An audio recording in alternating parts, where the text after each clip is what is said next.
Hello everyone, it's time for a new product review, and to start this video I want to thank Tonor for sending me this product to test and to provide the feedback.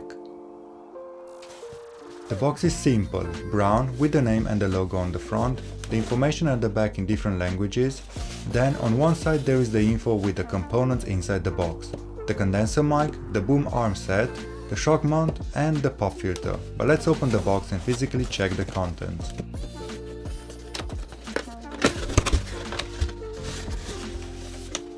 So we have a dual layer pop filter, the user manual which comes in handy if you have to do any settings on the PC or laptop, the shock mount which has a 5/8 threaded hole, the stabilizer arm or the boom arm which has a 5/8 threaded screw,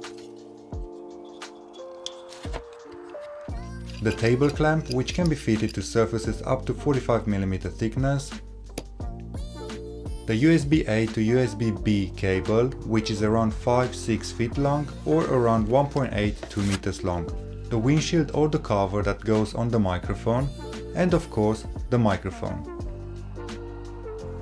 The microphone is the most important part of this kit. I have to say that at first touch, the microphone really feels very well in hand and I can actually tell the good build quality. Feels very solid and I really like the matte black finish. It is made mostly of metal. At the front there are these two gain switches which are tactile, and at the bottom there is this USB-A port. There also is a blue LED light to let you know when the mic is in use, but there are no other buttons like mute or unmute. Let's see how long it takes to assemble it and then we will test it.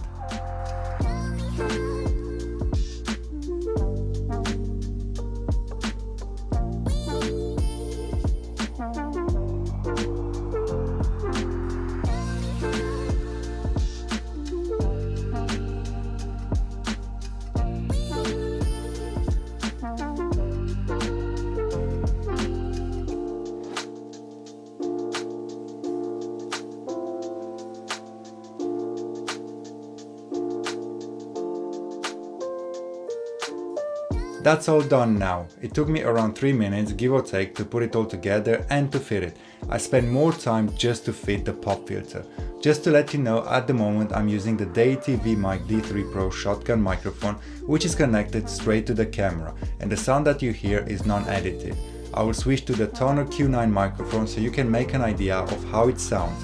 For the purpose of this video, the sound will not be edited at all, so what you hear is the raw sound coming straight from these two microphones.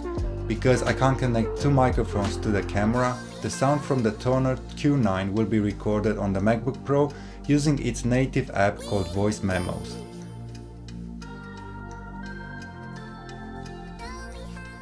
The first thing that I noticed while putting together this kit is that the gain buttons can be difficult to press and to access after the mic is fitted on the shock mount. Depending how or where you place the mic, it can interfere with these buttons, and also when fitting the mic, these buttons can be pressed by mistake. Now, this is not a big of a deal. However, if you have the mic set to a gain level, you will have to pay attention on how many times the buttons are pressed in order to set it back to the normal settings. Another thing that I noticed in regards to the gain button is that there is no way to know the current level because there is no digital screen to show it. On other mics that have an analog button, it is easier to see where the gain sits, so you might need to do the settings from scratch if you use different mics. Also, you can use this mic gain button to turn off the mic, just press and hold for 3 seconds. Beside this, the mic sits well in the shock mount and it doesn't catch too many sounds from the desk, so the shock mount does a good job. Let's test the mic gain and see which one is the best on this microphone. I played a bit with this mic before and I think that it has around 15 levels, give or take. I will start from the bottom, so let's go to minimum. Right, now the level is on minimum and I am increasing the mic gain. This is number 1, this is number 2, this is number 3, this is number 4, this is number 5, this is number 6. Now from here I will be able to hear what I am saying.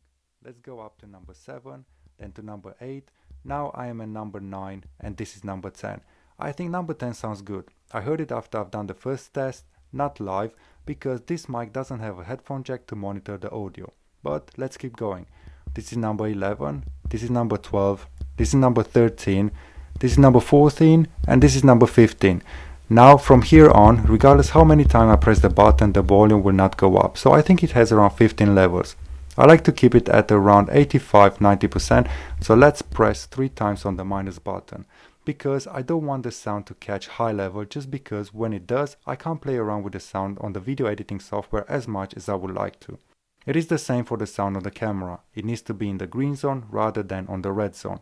You did notice that it picked up the press on the gain button, so I suggest to play around with the settings and see which one is the best for you and keep it there, instead of pressing the button while streaming or going live, because the sound can bother the listeners. I can see how this microphone can be used, mainly in a studio, because it looks stylish. It can be easily used for podcasts and shows, but also by gamers while streaming on YouTube or Twitch or Discord. It can also be used while doing any tutorials, but to be honest, it can be used by anyone who needs a microphone connected to the laptop or PC or even a Mac. Unfortunately, this mic cannot be used with Xbox, but it can be used with PS4. I don't know why it can't be used with Xbox, because this mic is compatible with both Windows and Mac devices, and Xbox is part of Microsoft. Strange. I did notice a few things while testing this microphone. The most important one is to use it in a room with no echo, where the sound doesn't bounce back from the walls, because the mic is so sensitive that it catches even the lowest sound and the white noise, and in this case, the sound coming from the fans from my laptop. Another important thing to keep in mind is to properly fit it. Now you will need to use a rubber pad under the tightening clamp, not to damage the desk, and to make sure that the arm stand is properly fitted. Pay attention when the buttons are used, because the mic will pick up that sound. I forgot to mention one thing. You will have to be as close as possible to this microphone. Yes, it has the mic gain button, which can increase the volume, but with the increased mic gain comes the white noise and every little sound around the mic. As I mentioned before, the sound coming from the fans on my laptop. Other than that, this is a solid microphone with good sound clarity. It is well built, easy to use, and connects via USB. The users that only have Type-C on their devices, please use an adapter. I will leave the link to the one I use in the description below, together with the link to this amazing condenser microphone. These are affiliate links, please use them if you are willing to get any product, because it will help the channel. I hope you enjoyed this video and found it useful. Hit the like button if so, and subscribe if you haven't already to be notified of other great product reviews. My name is Alex, thanks for watching, and I'll see you in the next one.